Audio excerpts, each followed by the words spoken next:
Ward. It is one of the many evergreen mechanics that have come out and has been on the rise for the last 5 years. We've all seen Ward in the wild, whether it be for good.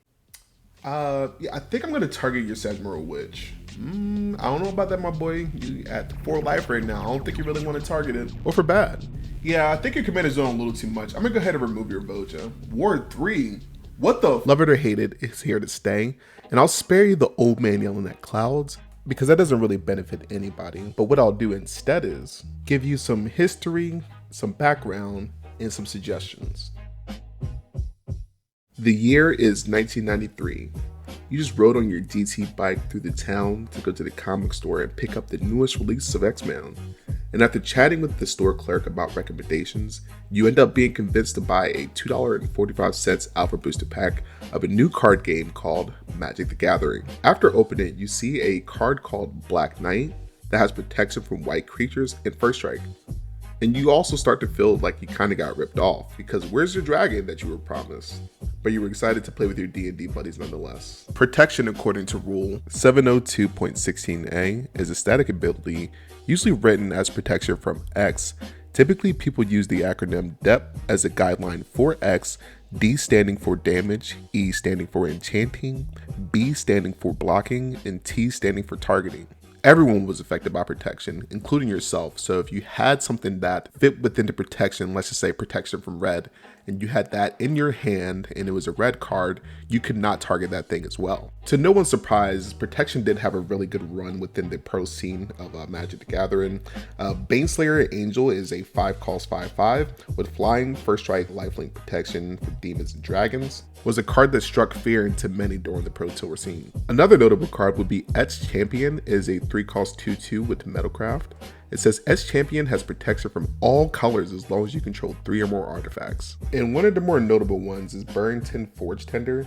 It is a 1 cost 1/1 with protection from red. Sacrifice this card, prevent all damage a red source of your choice would deal this turn. Although Commander wasn't super relevant during this time period, there are 2 notable Commander cards that have stood the test of time that have protection on them, and that would be Yawgmoth Threatened Physician, a 4 cost 2/4 with protection from humans.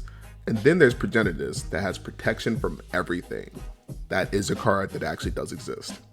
The word protection has been printed on over 360 cards. This mechanic was initially an evergreen mechanic that came out back during the alpha set, but was then changed over to a deciduous mechanic, which means they can just use it whenever they want to. And the reason for this move, according to Mark Rosewater, was because they wanted to move away from cards that had such a high variance in their power versus other decks. But Mark, how could I possibly win games when my creatures can't have protection, please? It's the summer of 2011. You just went to your favorite LGS to get the new set called Magic 12. You open up a random pack, and after doing your pack selecting and opening rituals in hopes to pull a Mythic Sorin or even a Prime Time, but instead you see a 2-drop equipment with a word you've never seen before called Hexproof, which according to the Magic the Gathering handbook states that Hexproof is actually a static ability. Hexproof on a permanent means that this permanent can't be the target of spells or ability your opponents control. Little did you know that 2-drop equipment named Swiftfoot Boots will be a long-standing staple in many formats, including an up-and-coming format known as Elder Dragon Highlander, also known as Commander. Hexproof, according to lead designer Mark Rosewater, was created because they found that players were having problems with Shroud. They understood that their opponents couldn't target their creatures, but it didn't get that they couldn't either. Shroud, by the way, was an ability that came back out during the 1990s in the form of Spectral Cloak. I won't get too much into detail, but pretty much it didn't allow for anyone, including yourself, to target the permanent either. It didn't take long for Hexproof to begin to rise in popularity, showing up in GPs and RCQs across the world. And it came in many forms, such as Dungrove Elder, which is a 3 cost star creature with Hexproof, and it also says that its power and toughness are equal to the number of forests you have. Sigarda, host of Herons, notably is a 5 cost 5/5 with flying and hexproof, and also says that spells and abilities your opponents control can't cause you to sacrifice permanents. Invisible Stalker, which is a 2 cost 1/1 with hexproof, and it says it can't be blocked. And lastly, the most infamous one to many of those in the Pro Tour specifically, Sylvan Caryatid, which is a 2 cost 0/3 with Defender, hexproof, and then simply tap, add 1 mana of any color to your mana pool. And on the more casual end, there are some other atrocities inside of Commander, specifically like Jarl the Miststalker. Jarl, just like many other cards within Magic the Gathering, did not actually have the word hexproof on him. He was later errated or changed to make things a little bit more simplistic because his words on it said he can't be the target of spells or abilities. It just got shortened, obviously, to the term that caught up with the times. Just wanted to clarify that because on a technical basis, Shroud and Hexproof came out before the times that I pointed out, but they weren't officially recognized until later years. And Narset, that were both Boogeyman early on in the Commander format. Since Hexproof has come out, the word has been printed over 250 times on different cards. It's definitely an understandable idea behind its creation, but the execution after the first couple of sets introducing Hexproof left a lot of pros and casual players wanting a new solution.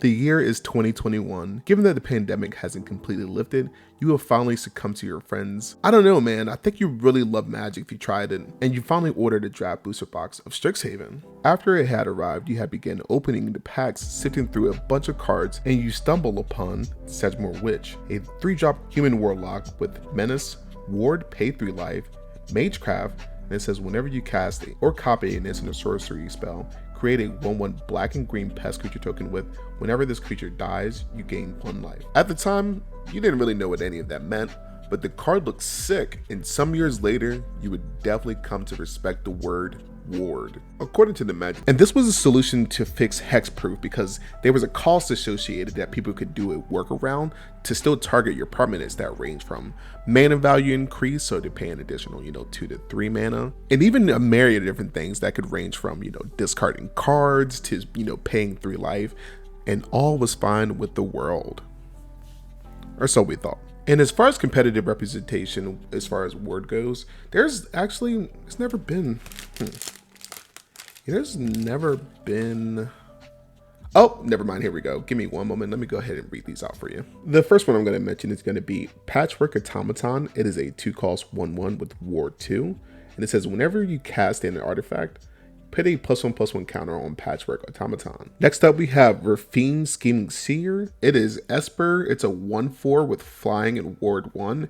It says whenever you attack, target attacking creature connives X, where X is the number of attacking creatures. And remember that you get to draw X cards and then discard X cards, and put a +1/+1 counter on that creature for each non-land discarded card this way. And for those familiar with the Pro Tour scene, it should come as no surprise that Hall of Storm Giants is a menace. It's simply a land. It can tap for blue, of course, and then you can pay 6, and it says until end of turn, it becomes a 7/7 blue giant creature with Ward 3. And although Ward is better than Shroud and Hexproof, I do have my gripes about it. And I also do have some elements that I really enjoy about it, but I'll bring that up next.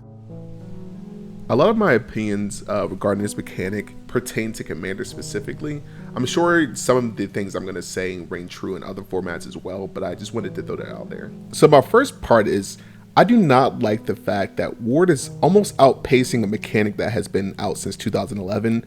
In Hexproof, there are over 131 cards with the word Ward on it, and it's only been out for 2 years, and that's in comparison to Hexproof only having about 250 cards within 10 years. The primary reason that worries me is I feel like that encourages people to run way more bombs inside of their deck to remove all creatures, because why would you spend an extra 2 to 3 extra mana to destroy a singular creature when you could just remove the entire battlefield? Ward is meta shifting. EDH Rec shows that Ward commanders are on the rise. The 5th most popular deck within the last 2 years is Miirm Sentinel Worm. It has over 20,000 decks, and there could be a whole debate around power creep because Miirm and cards like them are ridiculous card just in general, but I'll spare you. That commander did not need Ward 2, and I would like to see Ward pay a generic cost above 1 less frequently. My second take is that I do not like the amount of Ward 2 specifically that are on cards.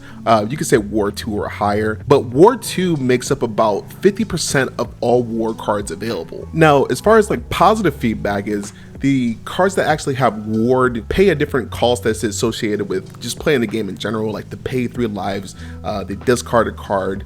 Cards like Igra from Bloomburrow, it specifically requires that you use sacrifice for food, but it also makes all creatures on the battlefield foods in addition to their other types, which I think is a really interesting play design. And as a timid player, I do appreciate them pitting ward onto bigger creatures and everything like that, but I think there's also a fine line. Like, I don't need my creature to do a crazy amount because it has a higher mana value and then also have built-in protection.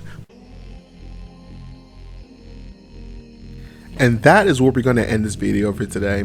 Thank you guys so much for following me all the way to the end. I really appreciate you going out of your way. I've been trying to do different things as far as like my content just in general. So I wanted to attempt my first video essay. I tried to be, very thorough, of course, but practice makes perfect. So if you guys have any critiques or if you guys have any comments going forward, or about this video in particular, please like comment down below. Let me know if you like this at all.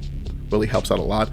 Also, you guys popped off on my last video. That was the very first time that I hit 1,000 views. Like, I almost shed a tear. I was like, oh my god, like, are we finally doing this? I'm still on the road to 100 followers, so make sure that you guys subscribe, and I'll catch you guys in the next video.